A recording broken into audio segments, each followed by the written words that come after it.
신약 성서 이렇게 두껍지만 그 중에 신약 성서는 이렇게 얇아요. 이 얇은 책이 놀라운 점 두 가지를 가지고 있습니다. 하나는 이 책이 쓰여진 지가 무려 2000년이 되었다는 겁니다. 대부분 서구 세계와 인류 전체, 전 세계의 사람들의 그 정신세계 속에 이 신약 성서가 끼친 영향이 막대하다는 겁니다. 기독교의 경전은 공식적으로 구약과 신약 이렇게 두 부분으로 이루어져 있는데요. 구약은 유대교하고 공유하는 부분이고 기독교를 기독교로 만든 토대가 되는 책은 신약이 되겠죠. 또 하나 다른 특이한 점은 이 얇은 책, 우리가 흔히 성서 해서 그냥 한 권의 책처럼 묶어 다니고 있지만 27권의 책들이 이 안에 들어있는 전집이라는 사실입니다. 이 저자가 몇 명일까? 사실 성서의 각 책의 저자에 관해서는 아직도 논란의 여지가 있기 때문에 확정하기는 어렵지만 적어도 9명 그 이상이 될 수 있습니다. 오랫동안 기독교 전통에서 신약 성서의 27권의 저자에 대해서 말하고 있는 바는 다음과 같습니다. 마태복음은 마태가, 마가복음은 마가, 누가복음은 누가라는 사람이 썼다는 거예요. 그 중에 마태라는 사람은 예수의 12제자, 예수를 생전에 따라다니던 사람 중 한 명이었고, 누가나 마가는 그 제자들 중 속하지는 않았지만 제자들과 연결되어 있는 사람들이었습니다. 그리고 이제 요한복음, 요한 1서, 요한 2서, 요한 3서,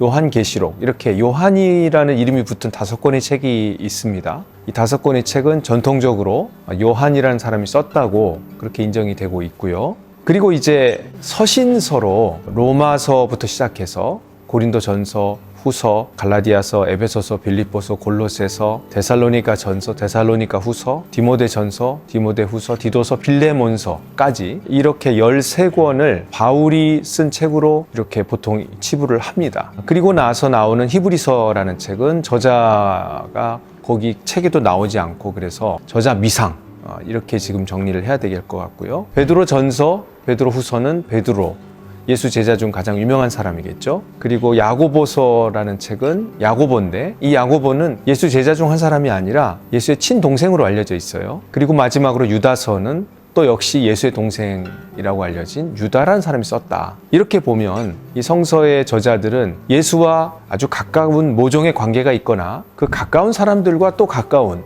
그런 사람들이 쓴 것으로 알 수가 있습니다. 이 27권의 배열 순서도 중요해요. 그 배열 순서에 있어서 무작위로 정해진 것이 아니라 일정한 기독교 전통 내에 어떤 아이디어가 있었는데요. 예를 들어 복음이라고 하는 제목이 붙은 첫 4권 있잖아요. 그것은 초대 기독교인들의 판단에 따라 아마 마태복음이 제일 먼저 쓰여지지 않았을까 해서 그렇게 쓰여진 순서대로 배열된 것 같아요. 로마서부터 빌레몬서까지 바울의 편지들은 대체로 보면 길이가 긴 것부터 짧은 순서대로 배열이 되어 있고요. 그리고 이제 나머지 서신들도 길이가 긴 서신들이 먼저 나오고 짧은 서신들이 뒤에 가는 그런 방식입니다. 요한계시록은 길이가 길지만 장르도 다르고 가장 나중에 쓰여진 책으로 그리고 가장 나중에 신약성서에 편입된 들어온 그런 책으로 해서 나중에 마지막에 있습니다. 실제로 쓰여진 순서를 보자면 복음서들보다는 편지들이 더 앞서요. 편지들이 기록된 시기는 대체로 50년대, 60년대까지로 보게 되고요.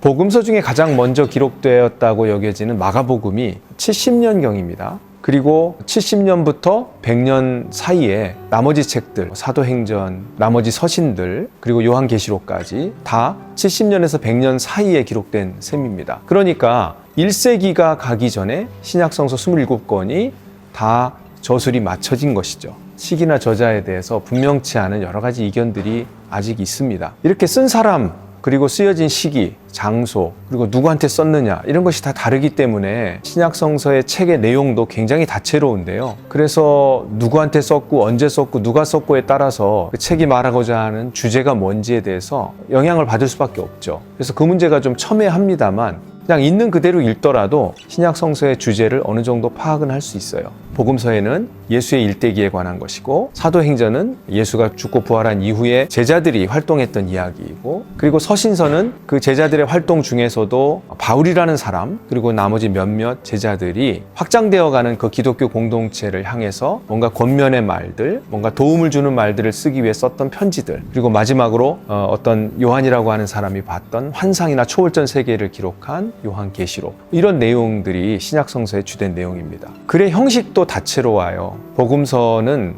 전기에 가까운 그런 장르를 갖고 있고요. 사도행전은 역사 기록에 가깝고, 나머지는 이제 서신들, 그리고 아까 말한 어떤 초월적인 세계에 대한 환상을 기록한 요한계시록은 묵시라고 하는 장르로 독특하게 다루어집니다. 신약 성서 27권은 애초에 고대 그리스어로 모두 쓰여졌습니다. 근데 그 쓰여진 원본이 지금 하나도 남아있지가 않아요. 대신에 일찍부터 그 원본을 손으로 적은 그 필사본들이 많이 생겨났는데, 그 중에서 지금 우리에게 남아있는 것이 한 5,000개 그 이상 됩니다. 그 우리에게 남아있는 그 필사본들을 가지고 원본이 어떠했을까를 가늠해보고, 그래서 다시 한번 그것을 재구성해보는 결과가 바로 우리가 오늘 원문 신약 성서라고 부르는 책이 됩니다.